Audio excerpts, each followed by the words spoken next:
Hello, everyone, and welcome back to the UniHouse English Podcast. Hi, Sarah. I am really excited about today's topic. I am glad to hear that, James. Today, we are talking about something we all experience. Exactly.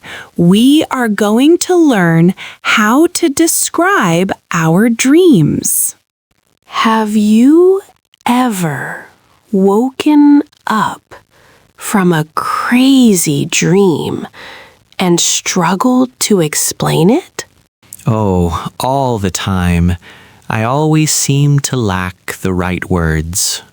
That is very common. Dreams can be quite bizarre, meaning very strange or unusual.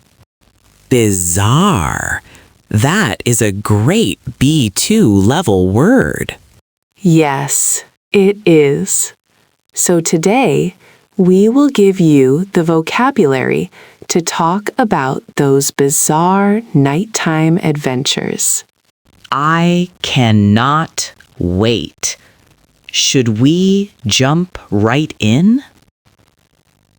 Let us do it. First, let us talk about the types of dreams. Well, the most basic one is a good dream, right? True, but at an upper intermediate level, we want to be more specific. Right. Instead of just good, we could say we had a wonderful or pleasant dream. Exactly. And what about a dream that feels incredibly real? Would you call that a realistic dream? You could, but a more advanced word is vivid. A vivid dream. Ah, vivid. Meaning it produces powerful feelings or strong, clear images. Spot on. When I have a vivid dream, I remember every little detail. What is the opposite of a good dream? A nightmare? Yes, a nightmare is a very frightening or unpleasant dream. I hate those. Sometimes I wake up in a cold sweat. That is a great idiom. Waking up in a cold sweat means waking up sweating because of intense fear. It perfectly describes the terrible feeling after a nightmare. There is another interesting type of dream. Have you ever realized you were dreaming while still asleep? Yes, it is a fascinating experience. Is there a specific name for that? Yes, it is called a lucid dream. Lucid. That means clear and easy to understand, right? Exactly. In a lucid dream, you have clarity. You actually know you are dreaming. I have heard some people can even control what happens in their lucid dreams. I have read about that too. It sounds amazing, but I have never managed to do it. Me neither. What about dreams that keep coming back? Those are called recurring dreams. Recurring. To recur means to happen repeatedly. You got it. Many people have recurring dreams about being chased. Or showing up to an important exam without studying. Oh, the classic anxiety dream. Anxiety dreams are the worst. They reflect our real-life stress and worries. They really do. Let us look at some adjectives to describe the atmosphere of a dream. Good idea. Sometimes a dream is not scary, just totally weird. For that, we can use the word surreal. Surreal? Like one of those famous Salvador Dali paintings. Exactly like that. It means having the qualities of a dream, mixing fact and fantasy. So, if I dream that my dog is flying a spaceship, that is surreal. Yes, definitely surreal. A perfect example. Another good word might be hazy. Oh, hazy is excellent. What does it mean to you in this context? Hazy means unclear, confusing, or difficult to remember. Right. Often, as soon as we wake up, the dream becomes hazy. It just fades away, no matter how hard you try to hold on to the memory. Fades away is a great phrasal verb. It means to slowly disappear. So we have vivid, bizarre, surreal, and hazy. That is a fantastic vocabulary toolkit for our listeners. How do we actually start the story when we want to tell someone about our dream? Good question. You usually start by setting the scene. Like saying, I dreamt that I was walking in a dark forest? Yes. Notice you used the past tense. I dreamt or I dreamed. Both are correct, right? Dreamt and dreamed. Yes. Dreamt is more common in British English, while dreamed is more common in American English. Good to know. After setting the scene, what is the next step? You use sequencing words to explain the plot. Words like first, then, and suddenly. Suddenly is great for dreams because things change without any warning. Absolutely. You might say, suddenly, the floor turned into water. And then you can talk about how the situation made you feel. Right. I felt terrified, or I felt completely at peace. Speaking of feelings, do you think dreams actually have hidden meanings? That is a big debate. Many psychologists believe they help process our daily emotions.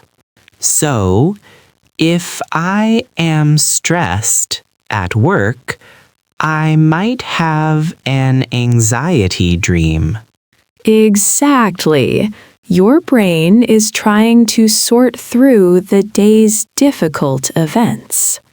Others think dreams are just random brain activity during sleep. True, but analyzing them can be a fun conversation starter anyway. Definitely. Speaking of fun, do you want to hear about a strange dream I had recently? I would love to.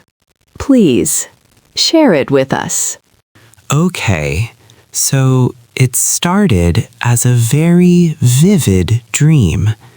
I was sitting in my childhood home. Okay, you are setting the scene perfectly. I like it. But things quickly became entirely surreal. Oh, what exactly happened next? All the furniture suddenly started floating in the air. That is incredibly bizarre. How did you feel about it? I was not scared at all. I actually felt quite fascinated by the floating chairs. That is interesting. Usually, floating furniture would be completely terrifying. I know, but then suddenly my old high school math teacher walked in.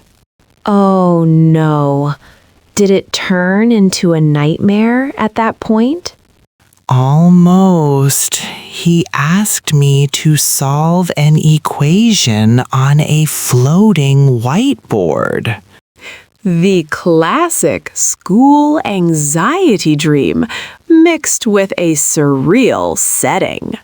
Exactly. I tried to write, but the marker suddenly turned into a banana. A banana? That is absolutely hilarious. It was so frustrating. I woke up right after that. That is a perfect example of a hazy ending. The logic just breaks down entirely. Yes, dream logic never makes any sense in the real world. It really does not, but it certainly makes for a great story. Thank you. Do you have any recurring dreams, Sarah? I do, actually. I frequently dream that I am about to miss an important flight. Oh, that sounds so incredibly stressful. It is. I am always running through an endless airport terminal with heavy bags. Do you ever manage to catch the plane in the end? Rarely. Usually, I wake up in a cold sweat just as the boarding gates close. That definitely reflects a deep fear of missing out or falling behind. I think so too. It usually happens when I have a very tight deadline at work. It is amazing how our subconscious mind tries to communicate with us. It truly is. Well, we have covered some excellent English vocabulary today. Let us do a quick recap for the listeners before we finish. Good idea. We talked about vivid dreams, which are exceptionally clear and detailed. And bizarre or surreal dreams, which are strange, illogical, and dreamlike. We also mentioned lucid dreams, where you actually know you are dreaming. Do not forget recurring dreams, the ones that happen over and over again. And finally, nightmares and anxiety dreams, which cause feelings of fear or stress. Listeners, try to use these specific words next time you describe your dreams in English. You can practice by writing them down in a daily dream journal. Keeping a dream journal is a fantastic way to consistently improve your English. It helps you remember the hazy details before they completely fade away. Plus, you gradually build a personal vocabulary list of things you dream about. Exactly. I challenge everyone tuning in to write down at least one dream tonight. Even if it is just a few sentences, it will really help your language progress. Well, I think that is all the time we have for today's episode. It went by so fast. I really enjoyed exploring this topic. Me too, James. Thank you for sharing your floating furniture story. Anytime, Sarah.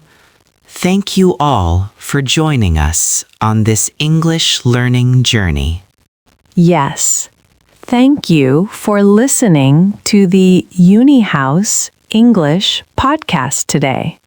Please like the video and subscribe for more. Hit the bell to get notified when the next video is out.